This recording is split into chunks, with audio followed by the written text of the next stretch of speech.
inilah yang namanya keajaiban gitu. Saat orang lain di luar sana mengandalkan orang dalam, mengandalkan otak mereka, mengandalkan duit mereka, nah kita sepenuhnya bersandar kepada Allah.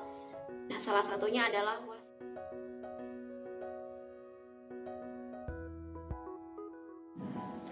Assalamualaikum warahmatullahi wabarakatuh. Halo semuanya, jumpa lagi di DNS Utari. Di video kali ini aku ingin share tentang kisah keajaiban sholawat. Ini kumpulan kisah keajaiban sholawat yang diceritakan oleh teman-teman melalui chat WA ke aku. Nah, dari banyaknya kisah ini tuh sebenarnya temanya sama, yaitu kisah keajaiban mereka mengalami keajaiban sholawat yang berhubungan dengan mendapatkan pekerjaan. Nah, seperti apa kisah lengkapnya? Simak terus videonya ya. Mungkin ada beberapa orang yang akan bosan gitu ya menyimak keajaibannya sholawat. Ya paling bisa ditebak lah, mungkin kisahnya gitu-gitu doang gitu. Tapi buat aku pribadi, setiap aku mendengar, setiap aku membaca curhatan dari teman-teman yang mengalami kisah keajaiban sholawat, itu buat aku pribadi suatu kebahagiaan tersendiri gitu, yang nggak ternilai kebahagiaannya itu. Karena aku pernah berada di posisi tersebut gitu, posisi dimana kayak yang hidup itu hopeless banget, nggak tahu harus ngapain.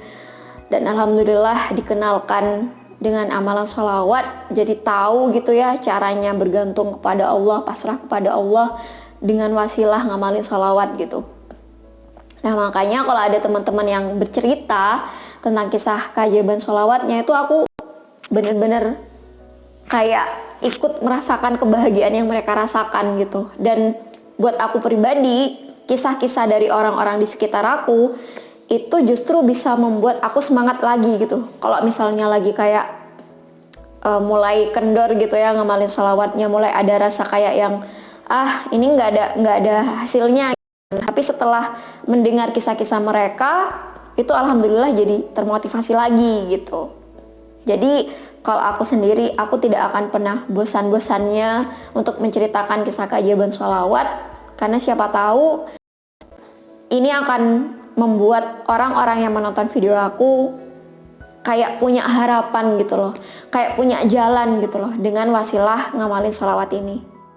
Dari beberapa kisah sholawat yang diceritakan kepada aku gitu ya, kurang lebih ada 5 orang yang bercerita, itu hampir semuanya mirip gitu. Awalnya tuh mirip. Awalnya mereka udah nganggur cukup lama dan mereka kayak udah hopeless gitu ya, hopeless gimana ya gitu untuk bisa dapat pekerjaan. Ada juga yang udah punya pekerjaan tapi harus kena PHK karena lagi masa pandemi seperti ini. Dan kebanyakan juga waktu awal-awal mereka chat ke aku gitu ya, curhat ke aku itu ya emang mula-mula menceritakan gimana struggle-nya mereka belum dapat pekerjaan. Kemudian udah aku bales gitu ya curhatannya itu, mereka terus bilang bahwa Kak, aku udah ngamalin nih, udah lama, cukup lama, tapi kenapa ya belum ada pekerjaan yang nyantol gitu, udah ngelamar sana sini gitu. Sampai pada akhirnya beberapa waktu kemarin ini mereka chat lagi dengan membawa kabar gembira bahwa mereka sudah dapat pekerjaan gitu. Jadi bertahap banget gitu. Aku tahu sendiri gimana tahap mereka mendapatkan keajaiban sholawat itu gitu. Maksudnya secara nggak langsung gitu ya, melalui cerita mereka. Nah, salah satunya ini dari kisahnya Mbak Vera. Nah, Mbak Vera ini pertama kali ngechat aku itu bulan Agustus 2020. Nah, beliau itu ngechat aku gimana struggle-nya beliau belum dapat pekerjaan padahal udah lulus dan beliau juga mau menikah gitu ya. Nah, sampai akhirnya bulan September gitu ya, bulan September, dari Agustus September beliau cerita lagi bahwa beliau nih udah ngamalin sholawat gitu, tapi ternyata kok masih belum ada tanda-tandanya gitu ya. Alhamdulillah bulan Maret tahun 2021 beliau ini ngechat lagi, yang intinya itu beliau bercerita bahwa alhamdulillah beliau sudah keterima di salah satu rumah sakit. Artinya beliau udah kerja, dan tahu nggak, setelah beliau keterima kerja nih, nah ternyata ada 2 rumah sakit lagi yang nelpon untuk ikut interview lagi. Jadi pas udah keterima nih di salah satu rumah sakit, alhamdulillah malah ada panggilan lagi dari rumah sakit yang lain. Dan beliau bilang bahwa tetap mengikuti interview gitu ya di salah satu rumah sakit yang baru menawarkan, karena emang beliau itu pinginnya di rumah sakit yang lebih dekat dari rumah gitu. Gak cuman Mbak Vera, ada beberapa kisah dari saudara-saudara lain yang mirip-mirip seperti ini gitu. Jadi pas awal-awal ngechat ke aku, curhat ke aku itu kayak bingung gitu gimana dapat pekerjaan, udah ngamalin sholawat tapi belum ada tanda-tanda juga. Nah sampai akhirnya mereka ngubungin aku lagi dan cerita bahwa mereka alhamdulillah udah punya pekerjaan. Lalu sholawat yang diamalkan oleh teman-teman ini kebanyakan itu adalah sholawat munjiat.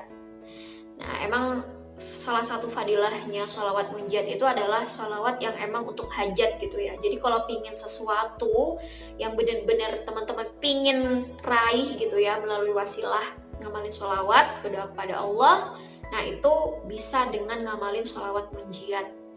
Nah karena kebanyakan yang cerita emang itu, kebanyakan mereka ngamalin sholawat munjiat.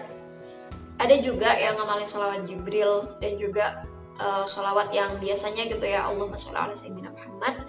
Tapi kebanyakan itu lebih ke sholawat munjiat. Nah buat teman-teman yang belum tahu tentang sholawat munjiat, bisa cek di video-video aku yang sebelumnya. Dan bacaan sholawatnya itu yang seperti ini. Nah teman-teman bisa membacanya 100 kali pagi dan petang, atau juga 1000 kali mungkin, hitungannya bebas gitu. Yang penting adalah istiqomahnya. Memiliki pekerjaan di masa-masa pandemi seperti ini, kita harus banyak-banyak bersyukur. Karena ternyata di luar sana banyak banget dari teman-teman kita, saudara-saudara kita yang harus kena PHK, ada juga yang harus nganggur, dan karena masa pandemi juga lowongan pekerjaan juga tidak banyak gitu. Jadi kita yang sekarang ini punya pekerjaan, kita harus banyak-banyak sekali bersyukur kepada Allah. Nah terus aku juga akan ngikutin gitu ya di Twitter gitu, salah satu akun yang ngebahas tentang pekerjaan. Nah kebanyakan dari teman-teman itu banyak yang curhat gitu ya, bahwa di Indonesia ini kalau mau punya pekerjaan itu harus punya orang dalam. Ini bukan sesuatu yang asing lagi gitu ya, bahkan sejak aku lulus kuliah gitu, aku juga udah dapet sentilan-sentilan seperti itu gitu. Waktu aku kayak ngelamar pekerjaan di sekolah-sekolah gitu, ada juga tuh yang nyeletuk bilang bahwa kamu bakal sulit nih bisa ngajar gitu, ngajar di sekolah, karena kamu harus minimal kenal kepala sekolahnya lah buat ngajar gitu. Jadi kayak yang kalau nggak punya orang dalam kayak bakal sulit gitu loh dapet pekerjaan. Jadi pas aku ngebaca tweet-tweet seperti itu, aku kayak langsung wah, bisa-bisa nih orang dalam itu dianggap lebih berkuasa daripada Tuhan gitu. Dan jangan sekali-sekali beranggapan seperti itu. Allah lebih maha kuasa dibandingkan orang dalam. Mau dia yang punya perusahaan, mau dia siapapun gitu ya, yang namanya orang dalam, nggak ada apa-apanya dibandingkan dengan kuasanya Allah. Nah terbukti dari banyaknya teman-teman yang bercerita tentang kisah keajaiban sholawat. Nah teman-teman bisa cek video yang ini atau yang ini. Nah kebanyakan itu cerita bahwa mereka emang bener-bener murni, nggak ada yang pakai orang-orang dalam. Nah salah satunya adalah temen aku yang kemarin itu yang cerita bahwa dia alhamdulillah keterima jadi dosen di salah satu universitas tanpa sedikit pun ada campur tangan orang dalam. Nggak ada, ya bener-bener tes murni. Nah selain itu, yaitu tadi dengan wasilah amalan sholawat. Kita bener-bener ngandalkan Allah, nggak usah ngandelin orang dalam, nggak usah ngandelin yang lain-lain. Ada juga kan kisah yang kemarin itu salah satu saudara kita yang cuma lulusan SMA dan udah sempet minder karena pesaing-pesaingnya itu lulusan S1. Nah, alhamdulillah justru dialah yang keterima meskipun hanya lulusan SMA, akhirnya keterima di salah satu perusahaan milik asing, yaitu perusahaannya Jepang. Jadi ya itu tadi, inilah yang namanya keajaiban gitu. Saat orang lain di luar sana mengandalkan orang dalam, mengandalkan otak mereka, mengandalkan duit mereka, nah kita sepenuhnya bersandar kepada Allah. Nah, salah satunya adalah wasilah dari amalan sholawat. Jadi amalan sholawat itu seperti kabar gembira gitu ya, buat orang-orang lemah seperti kita yang emang yang gak punya koneksi, orang dalam lah, ya otak juga pas-pasan, terus duit juga nggak ada. Tapi kalau kita sepenuhnya bergantung kepada Allah, nah dah yang lain bakal kalah. Nggak ada yang bisa mengalahkan Allah, nggak ada. Bukan cuma mengalahkan ya, menyamai aja nggak ada. Jadi buat teman-teman yang belum punya pekerjaan, yang ingin punya pekerjaan, ayo kita minta kepada Allah, kita banyakin amalan sholawatnya, dan terus sebar terus lamaran pekerjaan gitu ya, surat-surat lamarannya kita sebar ke berbagai lowongan. Gak usah dipikirin, kita lakukan yang terbaik, dan insya Allah teman-teman juga bakal ngerasain yang namanya keajaibannya sholawat, insya Allah. Oke, cukup sekian video kali ini, semoga bermanfaat ya. Jadi intinya itu, dari kisah-kisah yang aku ceritain tadi, kebanyakan mereka adalah orang-orang yang memilih untuk menjadi seorang the winner, gak menyerah, tetap istiqomah, tetap melanjutin amalan sholawatnya. Meskipun dibilang tanda-tandanya keajaiban sholawat itu lama mereka rasain, tapi mereka memilih untuk menjadi the winner, untuk terus maju gitu, terus dihajar dengan amalan sholawat. Bacaan sholawatnya bebas mau yang mana, tapi kebanyakan adalah yang ngamalin sholawat munjiat. Jadi mungkin teman-teman bisa meniru yang itu, yang sholawat munjiat, dan tetap istiqomah, tetap yakin kepada Allah.